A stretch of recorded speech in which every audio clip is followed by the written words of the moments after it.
калі ты судзішся за адзін маёнтак, то есть вось толькі за гэтую паездку на суд ты яго страчваеш. Зразумела, што ад кожнага монарха патрабавалі ўсё больш, больш і больш. Я думаю, ўсё ж такі прыемна яшчэ адзін тытул мець.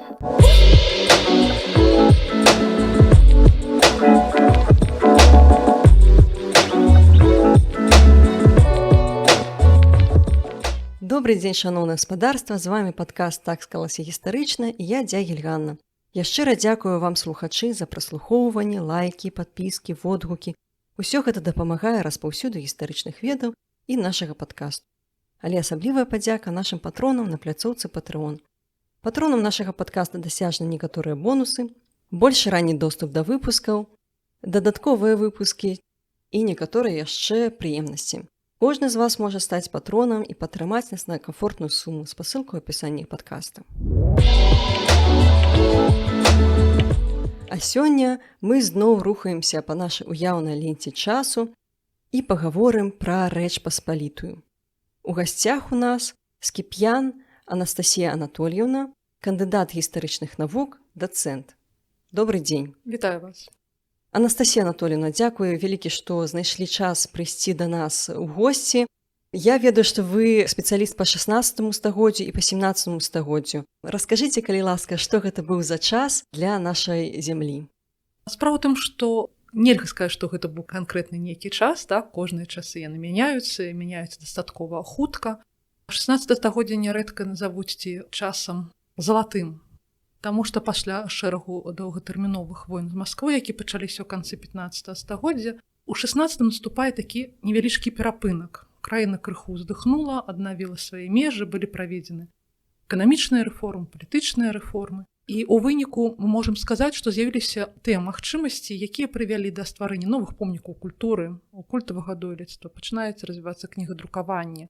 Мы ўваходзім у рэчышча такіх агульнаеўрапейскіх рэлігійных працэсаў. Пераймаюцца заходнееўрапейскія культурныя традыцыі, яны пераапрацоўваюцца, і мы ствараем нейкі ўласны вобраз уласнай культуры. Слова друкаванае, літаратурна становіцца дасяжным для шырокіх мас. Акрамя таго, тая сістэма кіравання, якая рэфармуецца, дазваляе ў нас удзельнічаць у кіраванні краінай фактычна значнай колькасці яе жыхароў. Гэта амаль што ўсе і шляхты, часткова жыхарам гарадоў, пераважна, канешне, заможным. А таксама шляхта, якая ў нас уяўлялась там выключна як паны, так? Насамрэч, я таксама она была абмежавана судовай сістэмай. І той жа селянін, які выглядаў у нашых вачах ці пасля вывучэння нашай гісторыі як нейкі такі забіты, так?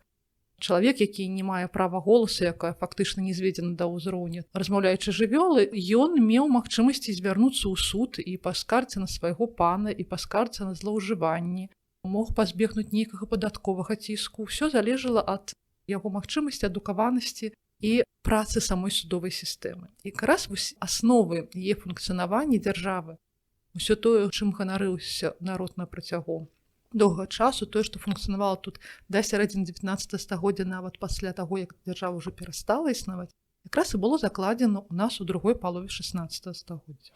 Ну так, вось знакамітыя статуты Вялікага княства Літоўскага, найбольш, напэўна, знакамітыя статуты 1588 году.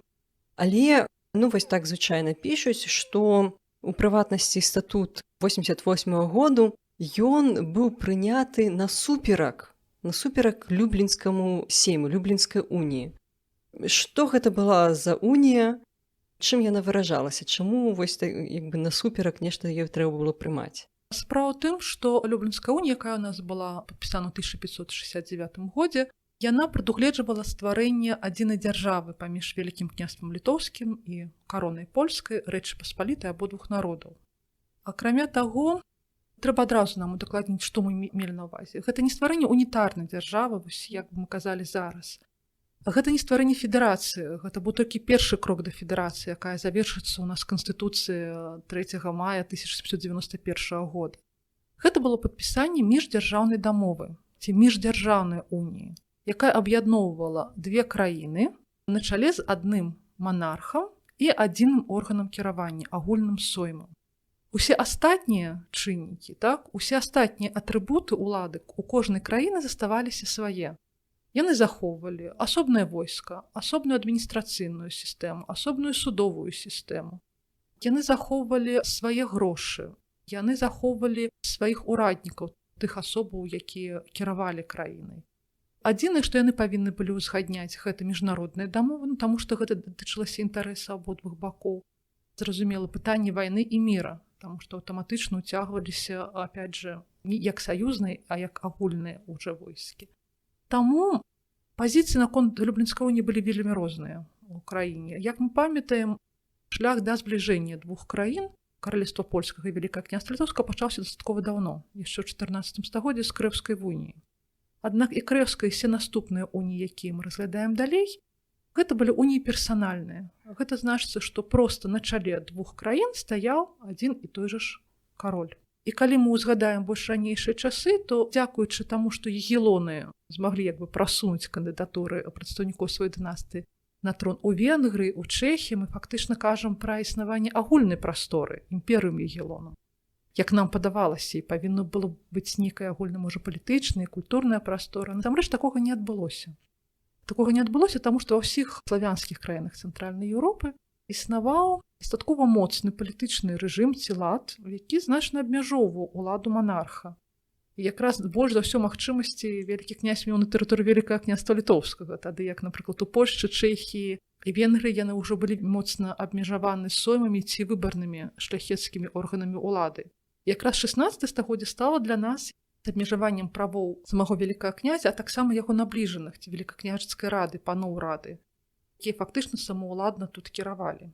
І калі мы паглядзім на пачатак 16 стагоддзя, у Польшчы сойм прымае рашэнне, сойм выбірае караля, сойм дыктуе яму сваю волю, а ў Вялікім княстве Літоўскім сойм склікаецца, каб давесці да шляхты волю монарха. То бок, вось гэтая тэндэнцыя абмежавання улады вялікага князя прыйшла да нас з захаду, атрымліваецца, з Польшчы і з Цэнтральнай Еўропы, так? Так, фактычна так. То есть, паколькі збліжэнне пачынаецца спачатку палітычнае, зразумела, што персанальная унія, яна прадугледжвае змяшанне і двароў, так, і цесныя кантакты культурныя, рэлігійныя, распаўсюджанне каталіцтва таксама гэтаму спрыяе. Становіцца зразумела, што ў Польшчы шляхта мае значна больш правоў, чым у тым жа Вялікім княстве Літоўскім.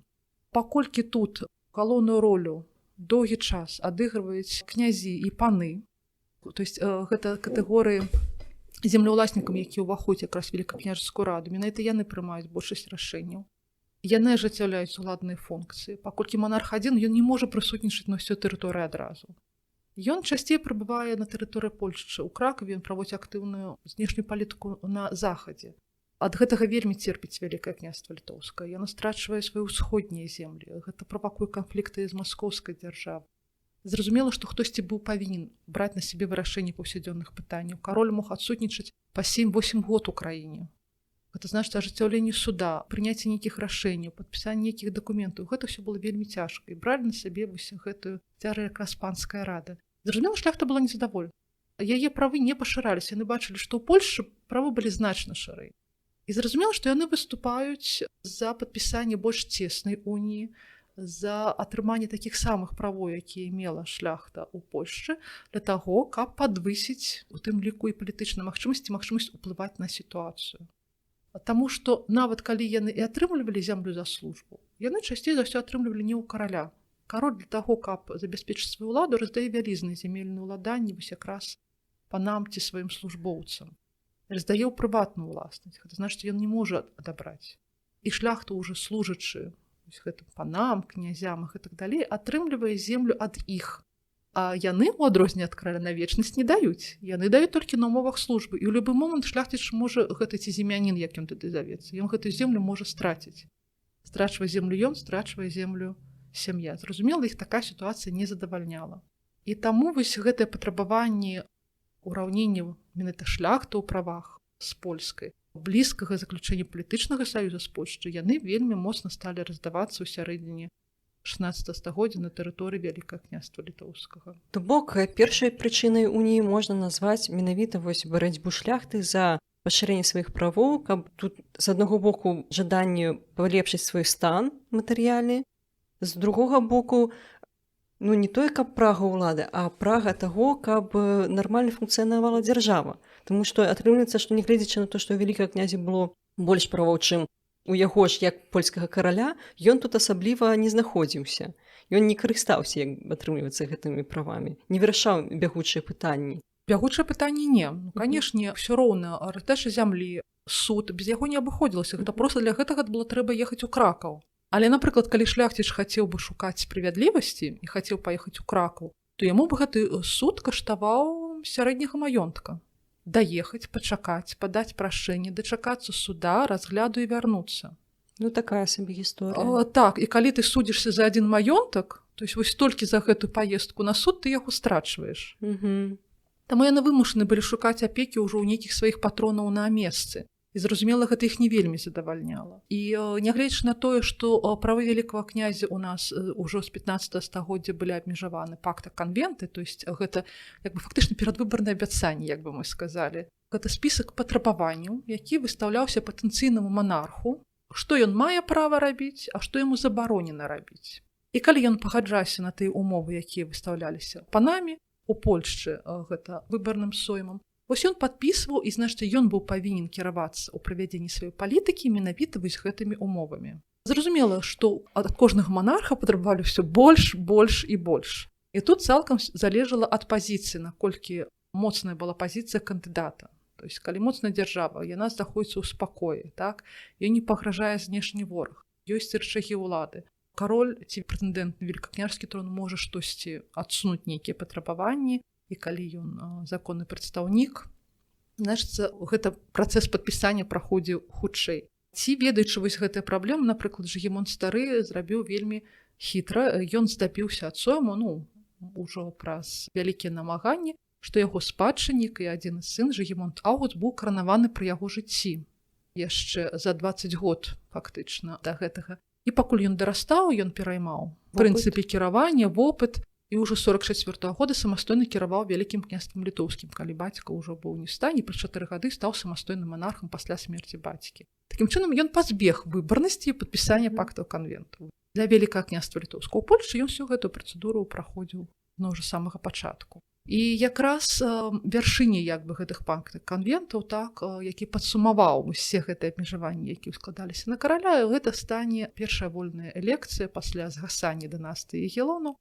а менавіта падчас выбрання Генрыха Валуа. Вось гэта цікавая гісторыя з Генрыхам Валуа, нейкая нават такая авантурная. Што гэта быў за кароль такі?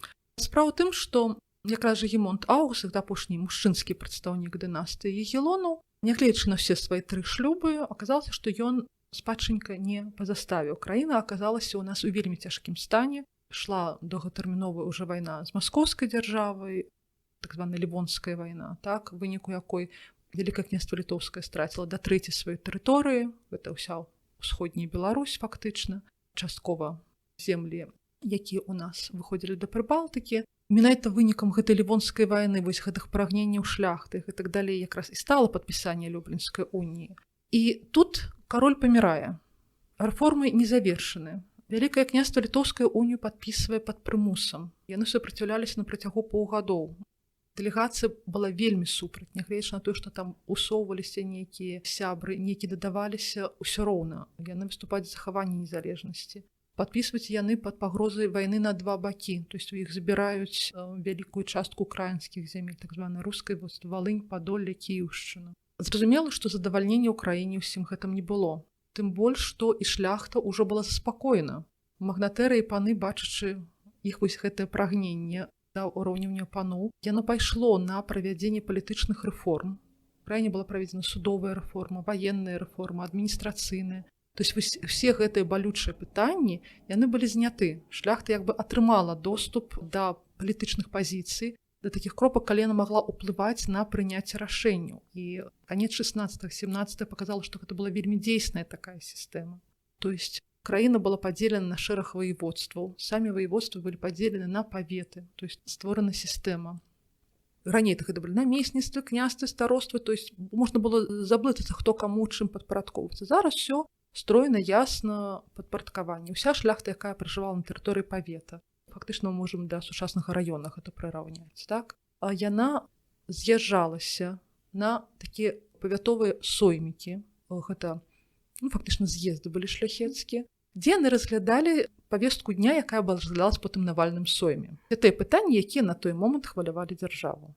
Там яны прымалі рашэнне, выбіралі 2 паслоў і выдавалі ім інструкцыю. Гэта вельмі важна у нас. Потым, калі мы будзем вяртацца да шляхецкіх вольнасцяў, так, інструкцыя прымалася большасцю галасоў. То есть там была запісана пазіцыя ўсёй шляхты павета па кожнаму пытанню. Напрыклад, ці падтрымаць вайну з Масквою, ці пагадзіцца на ўмовы міра, ці падпісваць унію з Польшчай, ці ўвесці новы падатак, ці дазволіць будаўніцтва касцёла ці пратэстанцкага збора. То есть па кожнаму гэтаму пункту быў прапісаны свая думка. Акрамя таго, калі былі патрабаванні шляхты, якія адрозніваліся ад гэтай павесткі, яна зноў жа запісвалася і прасілася агучыць, паставіць іх на павестку дня на сойме і разгледзець, наколькі яны неабходна і наколькі важна прыняцце тых ці іншых законаў. Потым вось паслы ад кожнага гэтага павета з гэтай інструкцыяй ехалі на сойм. І яны не былі самастойнымі, не мелі права голасу, напрыклад, як сучасныя дэпутаты. Хачу галасую так, хачу галасую на свой погляд па таму ці іншым пытанні. Яны былі павінны прытрымлівацца інструкцыі. Яны былі проста як бы голасам павета. Пок яны не мелі самастойнага голасу, фактычна. Не. Яны павінны былі прытрымлівацца жорстка вось гэтай інструкцыі. Так. І таму, калі мы кажам, што прыняцце адзінагалосна, гэты голас быў не голас гэтага пасла, а гэта быў голас павета, гэта быў голас цэлай тэрытарыяльнай адзінкі. І шляхта, яна выбірала судовых ураднікаў. То есть яна сама вершыла суд. То есть яна магла б удзельнічаць у прыняцці законаў. Яна уплывала на памеры падаткаў. То есть такім чынам вось гэтыя балючыя кропкі яны былі зняты з аднаго боку, але краіна ўсё роўна. Да Люблінскай уніі гэта толькі 3 ці 4 гады, як толькі былі ўведзены гэтай рэформы, зразумела, што яны яшчэ не прыжыліся, яны цалкам не заспакоіліся. Ну так, там 66-го году статут, Бельскі прывілей 64-го года. Так. То есть пытанні існавалі, не было вырашана рэлігійнае пытанне, якое вельмі абвастрылася таксама на гэты момант. І раптоўна кароль памірае. Яшчэ ён не вельмі стары быў чалавек, крыху больш за 50 год, можна было яшчэ спадзявацца, што штосьці зменіцца, можа ён выберэ сабе пераемніка, у яго былі пляменнікі. Як бы, былі варыянты, але што здарылася, то здарылася. І паўстае пытанне, што ўсё, дынастыя скончылася, караля няма, краіна ў стане вайны. Польскі бок, які фармальна падпісаў унію, дапамагаць ні грашыма, ні войскамі, нічым не жадае. То есть землі адабралі, правы часткова адабралі, дапамогі мы ніякой не бачым. Што рабіць далей? І тут, канешне, выйсце пабачылі ў прыцягненні знешніх сіл, якія маглі прынесці гэтыя фінансы, якія маглі прынесці міжнародную падтрымку, якія маглі націснуць, напрыклад, на тую ж Маскву. Трэба забываць, што Лівонская вайна гэта не толькі вайна паміж Вялікім княствам літоўскім, каралевствам польскім і маскоўскай дзяржавай. Там удзельнічала і Данія, і Швецыя, то есть там еўрапейская палітыка.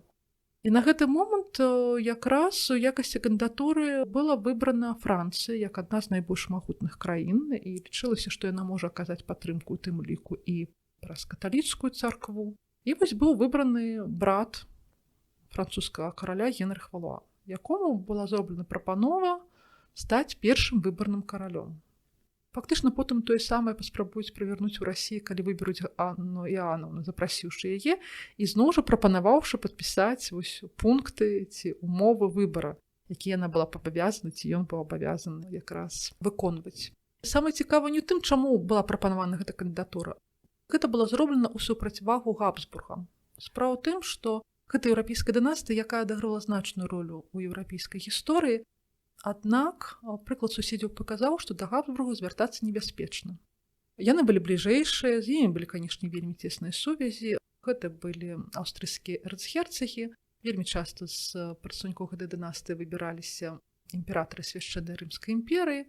Аднак, дзякуючы, можа, сваёй пладавітасці, можа, сваёй палітыцы, яны займалі ўсё больш і больш тронаў у Еўропе. І менавіта дзякуючы дынастычным сувязям яны ўжо атрымалі венгерскі трон, яны атрымалі чэшскі трон. І ў свой час Польшча менавіта пайшла на саюз з Вялікім княствам літоўскім, ратуючыся ад Габсбургаў. Каб яны іх таксама не прыбралі. Так, таму што каралева Ядвіга павінна была пайсці замуж за Габсбурга. Яны разарвалі тыя умовы, прапанаваўшы яе руку Ягайле. І нягледзячы на тое, што і жонка Казіміра Ягелончыка, то есть маці і Александра, і Жігімонта Старога паходзіла з Габсбургаў. І тая ж Бона Форціна была племянніцай жонкі імператара з дынастыі Габсбургаў. і абедзве жонкі Жыгімонта Аўгуста таксама паходзілі з гэтай дынастыі, было вырашана ўсё ж такі змяніць кірунак знешняй палітыкі і звярнуцца, скажем так, да іншай еўрапейскай дынастыі. Ну, тут ёсць такая, мне здаецца, імкненне ўзяць чалавека, які быў мінімальна звязаны з нейкім такім мясцовым кантэкстам. Так, хутчэй за ўсё, магчыма, таму, які, магчыма, пахадзіўся на такую фармальную ролю, так? То есть настолькі ён будзе абмежаваны яго правы, што ён будзе займаць такую цырыманіяльную пасаду, фактычна то візуючы тыя дакументы, якія будуць яму прапанаваны ўжо сенатарамі ці міністрамі. І якраз калі мы ўзгадаем умовы генрыхавых артыкулаў, то мы ўзгадаем, да, што кароль не мае права пакідаць дзяржаву без дазволу сойма, не мае права жаніцца без дазволу сойма, не мае права пачынаць і сканчваць вайну без дазволу сойма, уводзіць самастойна падаткі. То есть фактычна ён абмежаваны не толькі ў сваіх палітычных правах, да, а нейкіх асабістых. І зразумела, калі ён прыбыў, цяжка сказаць, ці збіраўся ім кіраваць, усё выглядае на тое, што гэта была з яго боку так дакладна авантюра, хаця боку людзей, якія прапанавалі гэту кандыдатуру, якія выбралі, яны, канешне, разлічвалі на сур'ёзны падыход.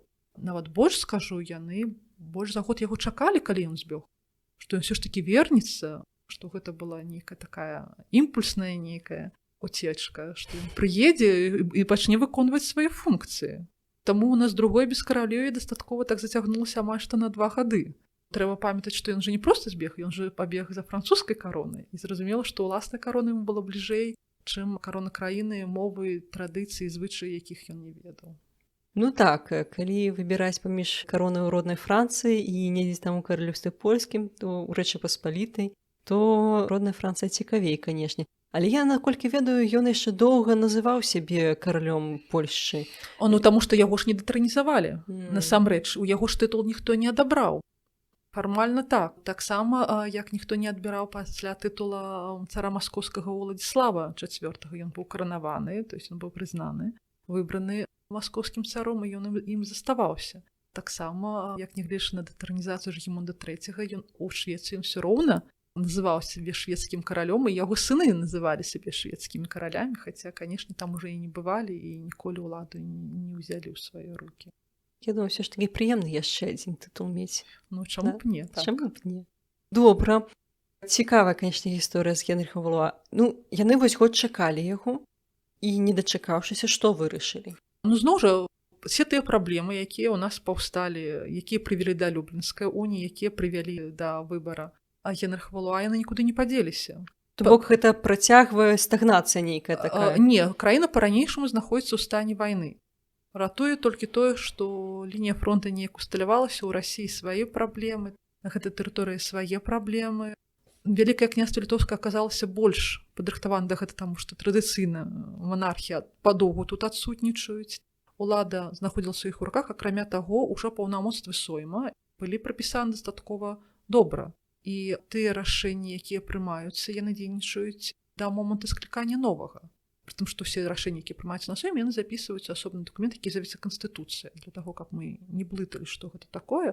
Гэта не асноўны закон, а гэта звод пастановаў сойма. Ці ўсе, як зараз у нас, напрыклад, пастанова Верховнага Савета там 15-го склікання, да, напрыклад, там 14-го. Фактычна гэта такое. І якраз тое, што было прынята, якой датычыцца, напрыклад, падаткаў, так, ці вядзення войн, ці гэтак далей, яны кіруюцца гэтымі канстытуцыямі, ці яны працягваюць кіравацца заканадаўчымі зборнікамі, якія дзейнічаюць на гэтай тэрыторыі. Але паколькі ў нас рэформы былі праведзены, узнік шэраг пытанняў, у тым ліку і ў сувязі з тэрытарыяльнымі зменамі, у сувязі з заключэннем гэтага міждзяржаўнага саюза, трэба было разводзіць кампетэнцыю.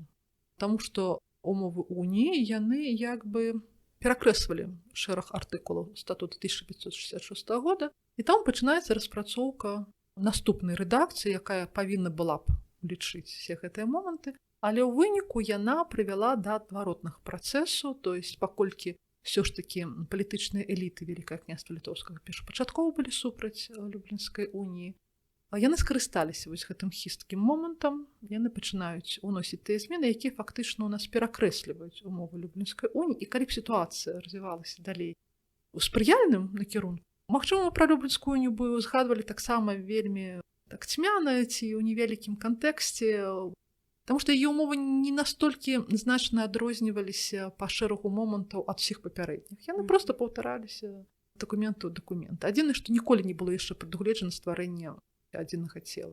І якраз вось у гэты момант у нас з'яўляецца кандыдатура Стэфана Баторыя. То есть на гэты момант шукалі ўжо не манарха, а шукалі чалавека, які здольны быў бы ўзначаліць войска і скончыць нарэшце ваенныя дзеянні і заняцца умацаваннем краіны. Канешне, умовы былі розныя. Гэта быў чалавек дастаткова малады ўжо, які праявіў сябе на ваенным нейкай арэне. Кандыдатура Стэфана Баторыя яна была прапанавана польскімі панамі, а на тэрыторыі Вялікае княства Літоўскае пераважна падтрымлівалі Габсбург. І нават існавала кандыдатура выбраць маскоўскага цара Івана IV ці Івана Грознага, так, манархам, і такім чынам скончыць вайну. Разарваць унію, аб'яднаць краіну, а пасля яго смерці нават узнікла кандыдатура яго сына Фёдора Івановича. І такім чынам вырашыць вось гэтае ваеннае пытанне. Ну і пасля шэрагу пературбацый было зразумела, што маскоўская кандыдатура гэта такая палітычная гульня, ніхто не жадаў патрапіць у тыя ўмовы, якіх існавалі эліты ў маскоўскай дзяржаве, але тым не менш перамовы вяліся, лісты дасылаліся, пасольствамі абменьваліся. І гэта, дарэчы, парушала напрамую у нас умовы уніі, таму што Люблінская унія вельмі жорстка патрабавала, каб усе адзінагалосна выбіралі ў адным месцы манарха. А тут мы бачым, што Польшча асобная, Вялікае княства Літоўскае асобна гэта робіць. Некае самаўпраўства такое. Ну, так, збіраюцца асобныя шляхецкія з'езды, ужо няма адзінага кіравання. І нават манарха таго ж Стэфана Баторыя яны выбралі ўжо пасля таго, як ён быў прызнаны каралём польскім, то пасля таго, як там завяршыўся выбарны працэс, ну, якасць таго, што, ну, куды дзявацца ўжо, так уж і быць. Калі ўжо выбралі, так няхай будзе. І трэба сказаць, што кандыдатура аказалася вельмі ўдалая з пункту гледжання якраз знешняй палітыкі. Сапраўды чалавек паспяхова скончыў вайну, здолеў вярнуць значную частку тэрыторыі, то есть тут гэтыя все ўмовы пакты канвенты былі выкананы. Права на трон ён атрымаў не толькі як выбарны кароль, але і кароль спадчыны, дзякуючы шлюбу з Ганнай Ягелонкай, то есть пашлі па такому шляху, як у свой час з Ядвігай, так? На жаль, дынастыя не атрымала працягу і за ўзроста жонкі, і за заўчаснай смерці самого Стэфана Баторыя. Для нас гэта тым больш была прывабная фігура, таму што якраз недоўгі акрэс свайго панавання, каля 10 год, ён значную частку правёў на тэрыторыі Беларусі, так, спачатку ў ваенных паходах, потым выбраўшы сваю рэзідэнцыю Градзенскі замак, перабудаваўшы яго. І вось якраз зноў пасля яго смерці дынастыя перасякаецца. Зноў паўстае пытанне, што рабіць далей. І вось якраз тут узнікае кандыдатура пляменніка Жгемундауста і пляменніка Ганны Ягелонкі, так, сына фінскага князя, потым караля шведскага Жгемунта Вазы.